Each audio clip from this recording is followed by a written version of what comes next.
المنطقة الملعونة في البحر الأحمر، في قلب البحر الأحمر، وتحديدا قدام سواحل الغردقة، في مكان بيتهيألك إنه هادي وجميل، لكن الحقيقة إنه بيسكن الرعب.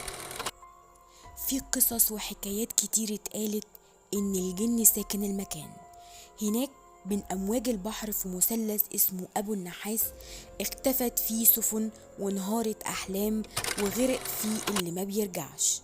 مكان مرصود وملعون بيبلع الحديد والبشر مع بعض.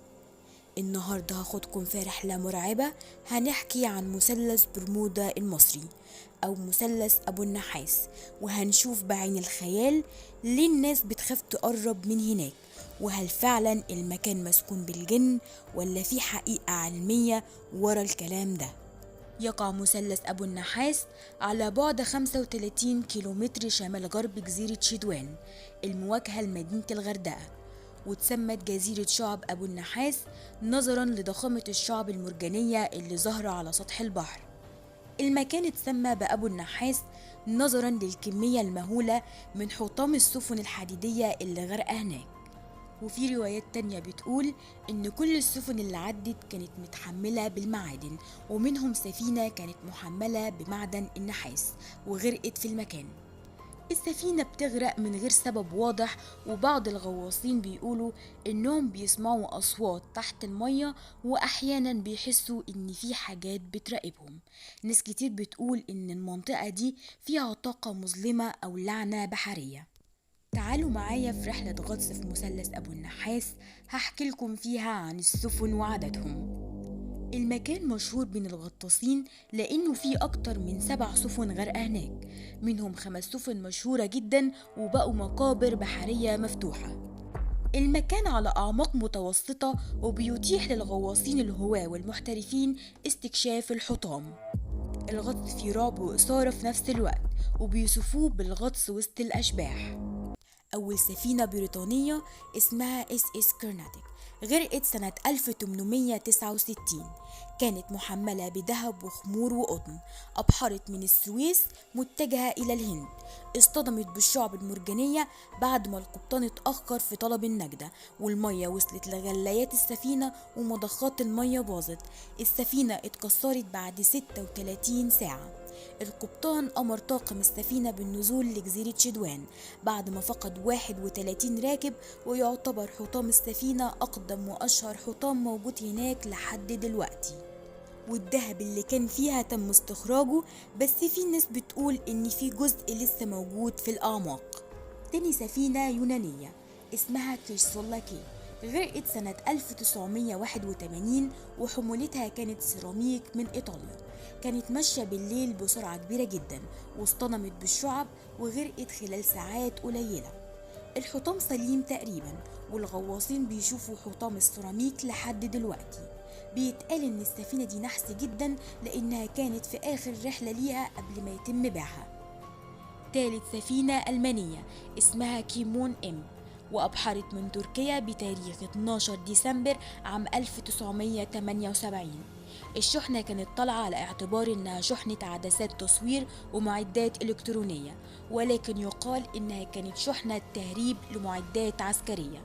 غرقت في الجهة الشمالية الغربية من شعب أبو النحاس على عمق من 10 ل 30 متر.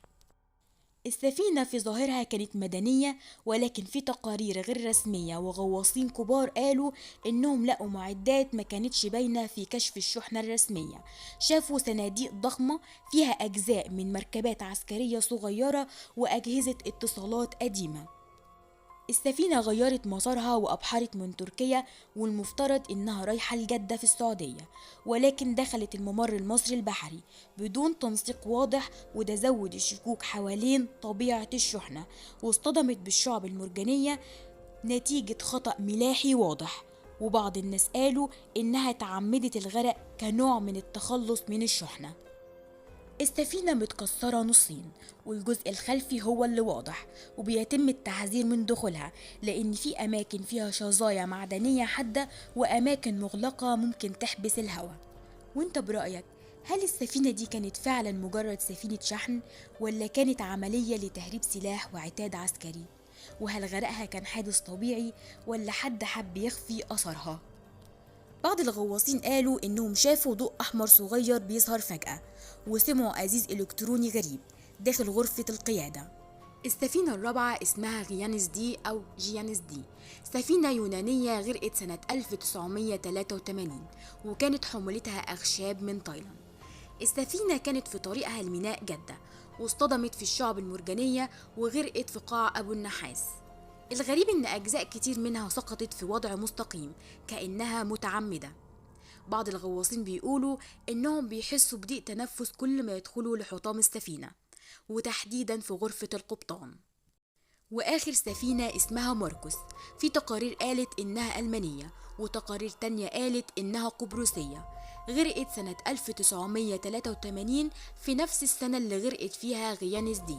كانت محملة بالفول الصويا والزيوت. في حيرة شديدة حوالين هويتها، وبعض الناس بيلخبطوها مع كرسولا كي. السفينة غرقت بسرعة رهيبة جدا بسبب خلل ميكانيكي، ومحدش من طاقم السفينة لحق ينجو بنفسه. الناس أول ما تسمع إن في مثلث بيغرق السفن، أول سؤال بيجي في بالهم هو في دوامات مائية؟ والحقيقة إن مثلث أبو النحاس ما فيهوش أي دوامات مائية، لا طبيعية ولا صناعية. ما فيش أي أعاصير ولا تيارات دوامية زي اللي في مثلث برمودا، لكن المكان مليان بالصخور والشعب المرجانية. والغريب والمدهش إن المكان ده مش كئيب، بالعكس المنطقة دي تعتبر من أجمل مناطق الغطس في العالم كله، وفي ناس من كافة أنحاء العالم بيجوا مخصوص للمكان ده.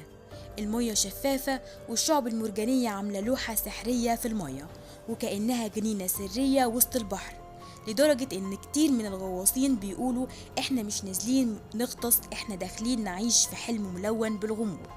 واللي زود الجاذبية إن حطام السفن الغرقانة عامل زي بازار سياحي تحت المية، والغواصين بيوثقوا رحلتهم تحت المية مع أخشاب جيانس دي، وبيعدوا وسط أكياس السيراميك بتاعة كرسولا كي، وفي منهم بيكمل المغامرة وبيدخل جوا كبائن الكابتن وكأنهم بيزوروا بيت شبح.